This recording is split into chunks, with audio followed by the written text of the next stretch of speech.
Assalamualaikum warahmatullahi wabarakatuh. Selamat malam. Kami dari kelompok 4 Manajemen UMK Ekstensi A yang beranggotakan 4 orang, yaitu yang pertama ada saya sendiri, ada Ratnawati NIM 043, lalu ada Cindy Lukita dengan NIM 005, lalu yang ketiga ada Tommy Raka Panuntun dengan NIM 003, lalu yang terakhir ada Wina Sumiati dengan NIM 004. Kami akan menjelaskan mengenai praktik kewirausahaan sisu atau bisa dipanjangkan dengan singkong super.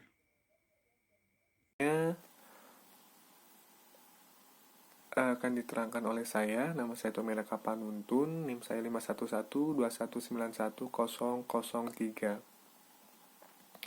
Nah, kemudian di sini saya akan menjelaskan terkait dengan profil UMKM yang akan kami jalankan, yaitu nama usahanya yaitu Sisu Singkong Super. Kemudian alamatnya itu ada di Jalan Haji Sidik nomor 46 RT 1 RW 7 Batu Jajar. Kemudian selanjutnya bisnis ini itu berjalan di bidang kuliner dan jenisnya itu keripik singkong makanan ringan. Kemudian sosial media yang akan kami gunakan yaitu Instagram dan WhatsApp. Nah, kemudian di sini juga ada logonya. Kenapa logonya seperti ini? Pertama, kenapa bulat? Karena untuk membatasi bahwa ranah kami itu adalah di makanan ringan, yaitu keripik, dan ini akan terus berlanjut jika memang diizinkan dan ya mungkin diberi kesempatan untuk mengembangkan bisnis ini tetap di ranah keripik, tetapi ya dengan bahan baku yang berbeda, misalnya tempe atau terong mungkin gitu. Kemudian di situ juga ada ikon keripik, ya bahwa menandakan bahwa ya, makanan ini adalah makanan keripik. Kemudian ada nama Sisu juga dan didirikan yaitu sejak 2021. Kemudian selanjutnya yaitu analisis SWOT.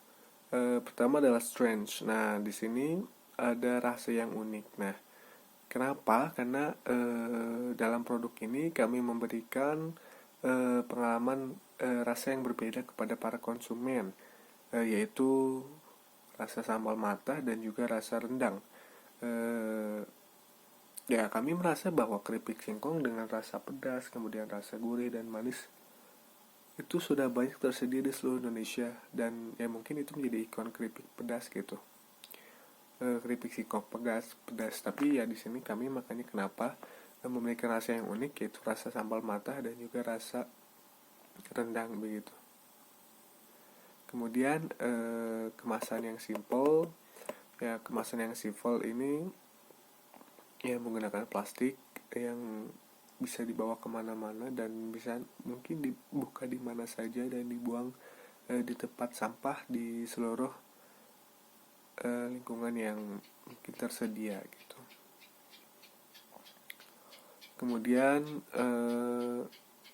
selanjutnya itu makanan ringan yang disukai banyak orang.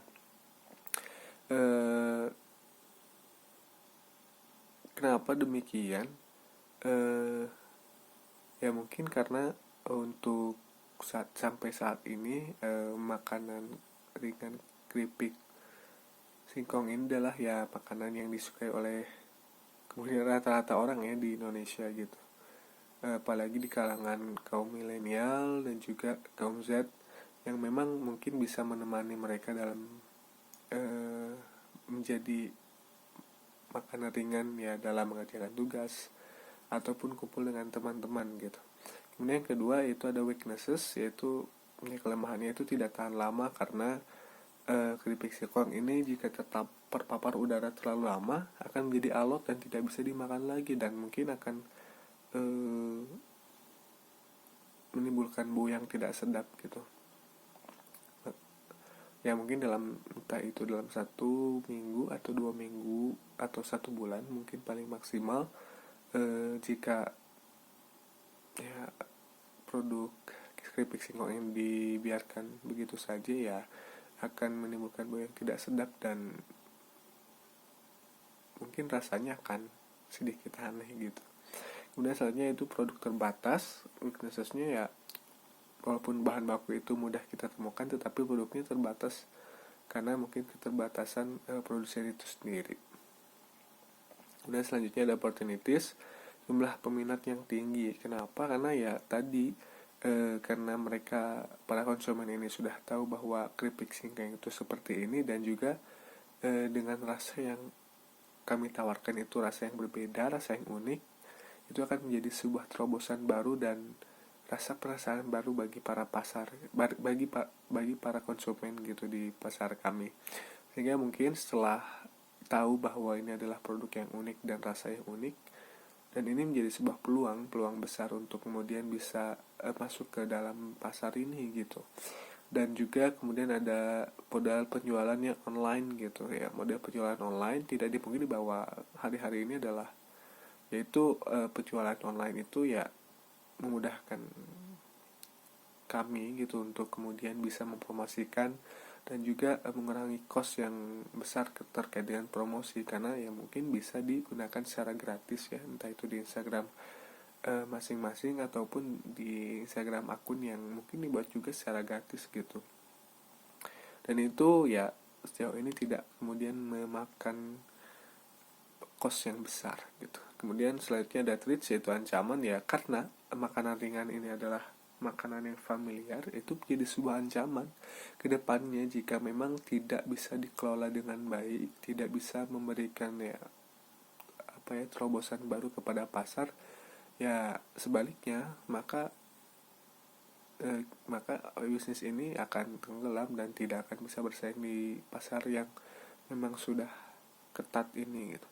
Kemudian tadi itu ancaman jika memang rasa ini tidak memberikan efek sama sekali, justru malah sebaliknya gitu, malah menjadi sebuah bumerang yang pasar tidak terima gitu. Begitu. Selanjutnya ada strategi bauran pemasaran. Nah, strategi bauran pemasaran di sini ya, produknya yaitu makanan ringan keripik singkong. Makanan ringan keripik singkong dengan rasa sambal matah dan juga rendang ya. Kemudian dibungkus dengan plastik ya, kurang lebih dengan berat bersih sekitar 200 gram per pieces. Kemudian harganya yang akan ditawarkan adalah 10.000 dengan kemasan yang aman dan juga stiker logo dari bisnis ini ya. Kemudian selanjutnya ada promotion.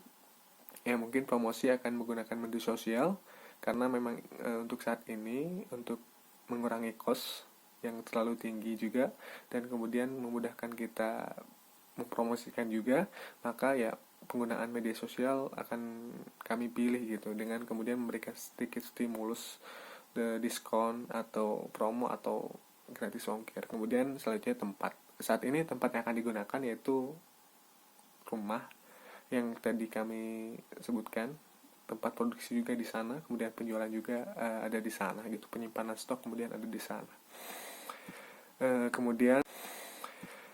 Kemudian selanjutnya terkait dengan tujuan pemasaran. Tujuan pemasaran, konsep yang akan kami gunakan nanti yaitu SMART. SMART di sini ya specific, measurable, achievable, realistic, dan time. Nah, pertama spesifik ya, menentukan tujuan secara spesifik. Nah, kami berencana akan mendapatkan omset 4 juta dalam 1 bulan pertama, dan ya kalau bagus itu terus menaik gitu, serta menjadikan produk ini disukai oleh pelanggan sehingga menciptakan pelanggan yang loyal dan juga akan terus membeli produk ini secara kontinu.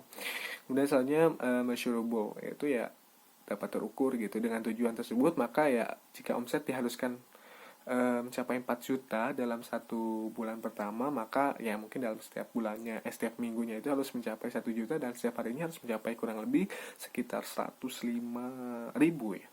Kemudian selanjutnya achievable, yaitu dapat dicapai ya omset 4 juta yaitu sangat masuk akal untuk pertama gitu, untuk pertama bisnis berdiri ya belum lagi nanti prosesnya itu dalam mengenalkan produk, memasarkan juga gitu, belum mengantarkan juga begitu. Kemudian yang keempat itu sesuai realita atau realistis ya, dengan bahan baku yang mudah didapat, juga dengan menggunakan sumber daya kami berempat gitu, dengan masing-masing tugas yang mungkin nanti akan diemban, seperti contoh belanja bahan baku dan sejenisnya, kemudian buat produk, kemudian packaging, kemudian masarkan dan juga mengantarkan, mendistribusikan produk tersebut kepada pelanggan.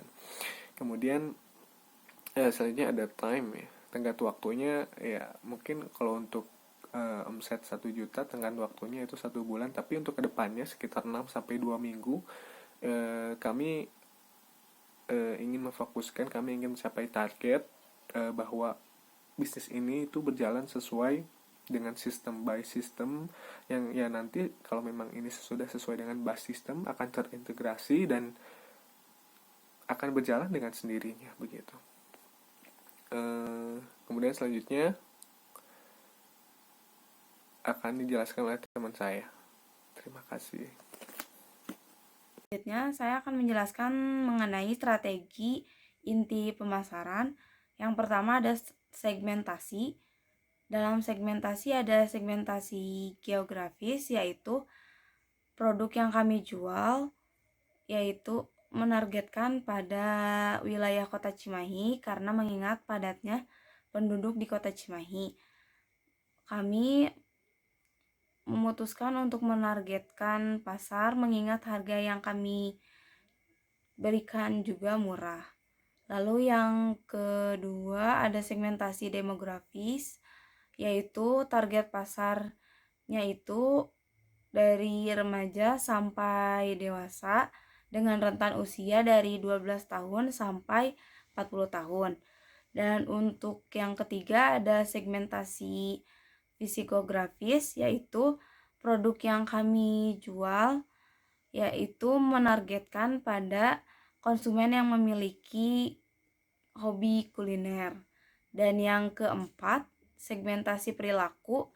Produk yang kami tawarkan memiliki kualitas produk yang baik dan juga aman untuk dikonsumsi konsumen, dan juga proses produksinya yang masih bersih dan juga tradisional, sehingga dalam hal kualitas dan cita rasa kami pasti memberikan kepuasan tinggi pada konsumen. Selanjutnya, saya akan melanjutkan pembahasan mengenai strategi inti pemasaran. Yang kedua, ada targeting, yaitu target utama kami yaitu masyarakat kelas ekonomi menengah. Untuk sasaran pendistribusiannya kami ada 2 cara, yaitu yang ke satu ada menjual secara langsung pada kerabat, teman, dan tetangga. Dan untuk pemasaran secara online kami menggunakan media sosial, yaitu seperti Instagram, Facebook, dan WhatsApp. Lalu yang ketiga ada positioning, yaitu dengan produk yang kami jual, kami juga ingin memperkenalkan produk kami pada masyarakat luas bahwa tidak semua jajanan itu tidak sehat. Contohnya keripik singkong itu mengandung gizi di dalamnya dengan harga yang murah dan juga berkualitas tinggi. Dan dalam memenuhi kepuasan konsumen, kami juga melakukan beberapa hal seperti kesatu ada memberikan pelayanan yang cepat dan ramah, yang kedua selalu menjaga kualitas, lalu yang ketiga menetapkan harga yang sangat terjangkau. Baik, selanjutnya akan dilanjutkan oleh rekan saya. Nah, selanjutnya di sini ada jadwal pelaksanaan pemasaran. Ada beberapa pertanyaan yang telah kami jawab. Yang pertama, apa tugas yang harus dilakukan? Yang pertama, kami mencari bahan baku dengan harga yang rendah dan kualitas yang bagus. Kemudian memasarkan produk dan memberikan pelayanan untuk kepuasan konsumen. Yang kedua, siapa orang yang harus bertugas dan bertanggung jawab? Semua anggota kelompok mempunyai tugas dan tanggung jawab masing-masing sesuai dengan perannya. Yang ketiga, why? Mengapa kami memilih produk keripik singkong?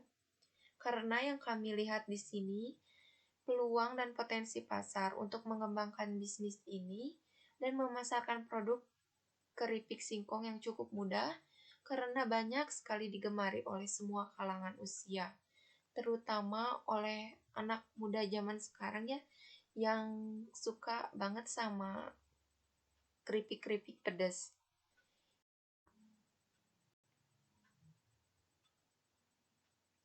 Nah, selanjutnya di sini ada jadwal pelaksanaan pemasaran.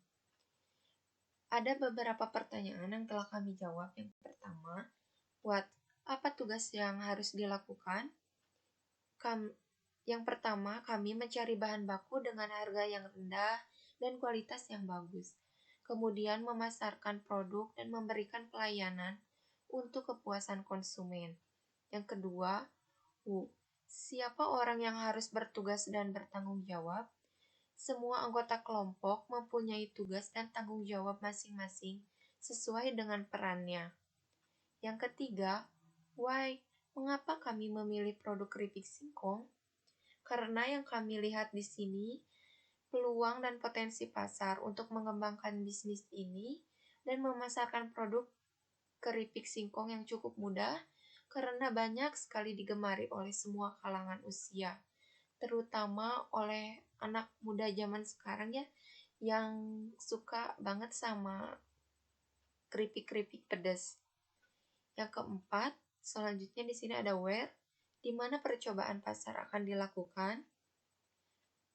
Kami langsung melakukan penjualan kepada teman, sahabat, keluarga, tetangga dengan penjualan secara online maupun kami tawarkan secara langsung. Penjualan secara online itu melalui Instagram, Facebook, dan WhatsApp. Yang kelima, when? Kapan pekerjaan harus dilakukan? Kami mempersiapkan produk sebelum melakukan penjualan. Kemudian memulai penjualan ketika kami menerima pesanan dari konsumen. Di samping itu, kami juga melakukan promosi penjualan terlebih dahulu dengan memposting pada Instagram, Facebook, dan WhatsApp. Nah, yang terakhir di sini ada how.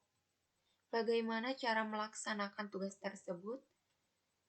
Dengan membeli bahan baku yang dibutuhkan dengan kualitas terbaik dan harga yang terjangkau, membuat produk sesuai resep sehingga cita rasa produk dapat terjaga dan terjamin. Memasarkan dengan penjualan secara online melalui Instagram, Facebook, dan WhatsApp. Kami menggunakan jasa pengiriman seperti JNE, GoSend, Someday, GNT, dan yang lainnya.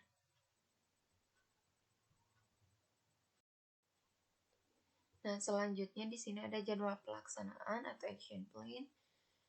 Kami telah memulai pada tanggal 6 Desember 2021 dengan mencari bahan baku keripik singkong, seperti mencari singkongnya, terus mencari bumbunya, kemasannya. Nah, selanjutnya dari tanggal 7 sampai 10 Desember itu kami menyusun makalah mengenai rencana pemasaran untuk usaha mikro dan kecil yang kami lakukan. Nah, tanggal 10 Desember di sini membuat PowerPoint dan video untuk presentasi. Lalu di sini tanggal 11-nya membuat akun media sosial untuk promosi dan kami pun membuat logo. Selanjutnya, tanggal 14 Desember ini memulai promosi secara online dengan memposting feed atau instastory di media sosial maupun promosi secara langsung pada setiap harinya. Nah, selanjutnya membuat produk sesuai dengan pesanan yang diterima. Selanjutnya akan dijelaskan oleh saya, yaitu anggaran pemasaran. Untuk pengertian biaya pemasaran, yaitu biaya yang diperlukan untuk memasarkan dan mendistribusikan dan melayani produk dan jasa. Dan dalam kegiatan ini, kami hanya menggunakan biaya kuota internet untuk mempromosikan produk kami menggunakan media sosial seperti Instagram, Facebook, dan WhatsApp. Dan dalam pembuatan logo dan desain, yaitu gratis karena kami menggunakan aplikasi yang tidak berbayar. Selanjutnya akan dijelaskan oleh rekan saya, Cindy. Selanjutnya adalah metode pengawasan kegiatan pemasaran. Nah, di sini ada yang pertama adalah semua implementasi pemasaran harus dilakukan pengawasan, mulai dari feed forward control, consumer control, sampai reportation control. Nah, di sini kita juga harus ada pengendalian yang ditetapkan sebelum aktivitasnya, aktivitas yang terjadi kita sudah mengendalikan hal tersebut. Terus yang kedua itu adalah pemantauan pemantauan pelaksanaan pekerjaan atau bisnis itu agar sesuai dengan standar yang kita tetapkan sebelumnya. Di sini juga untuk apa sih itu? Jadi yang pertama ini adalah untuk adaptasi lingkungan. Jadi kita ketika kita melakukan metode pengawasan ini kita ditargetkan bisa beradaptasi di lingkungan, terutama di bidang keripik singkong ini, sehingga kita juga dapat memasarkan keripik singkong ini dengan baik gitu, dapat bersaing dengan persaing lain-lainnya. Nah, yang kedua itu adalah untuk meminimalkan kegagalan. Nah, di sini kita juga karena kita terjun di dunia bisnis baru, akhirnya kita juga perlu pengawasan ataupun kontrol yang dilakukan, sehingga dalam hal terjun ke bisnis baru ini kita akan meminimalkan kegagalannya akan kita terima, karena peluang kegagalan kita ini lebih besar dibanding keberhasilannya. Nah, untuk terus yang ketiga adalah meminimumkan biaya. Nah, di sini juga diperlukan kontrol agar meminimumkan biaya. Terus yang kedua dilakukan dengan cara membaca laporan-laporan tertulis dari pelaksanaan ataupun hasil observasi. Nah, di sini dapat dikatakan bahwa kita juga melakukan pengontrolan dalam pengawasan produksi, mulai dari bahan baku, pengolahan sampai dengan barang jadinya. Terus yang kedua adalah metode pengawasan kegiatan penjualan. Di sini untuk apa? Jadi untuk mengawasi kegiatan-kegiatan penjualan, pengeluaran, pemasukan, sehingga akan meminimalkan biaya dan juga menghemat biaya dan juga bisa mengatur keuangan agar sampai atau berhasil dilakukan. Terus untuk menjaga proses kinerja ini agar tetap sesuai dengan visi misi yang kita tadi tuju ini, memang perlu dilakukan kontrol bertahap. Kontrol bertahap ini jadi dapat berupa kontrol secara bertahap, baik per hari atau bulanan atau per minggu. Nah, di sini juga kita juga harus bisa menyediakan saran dan kritik kepada konsumen agar apa? Agar ketika kita memberikan saran kritik untuk produk kita yang akan kita jual, kita juga mengetahui kekurangan dan kelebihan dari keripik kita ini, sehingga kita dapat mengembangkan produk yang kita jual ini. Tidak ada kesalahan. Wassalamualaikum warahmatullahi wabarakatuh.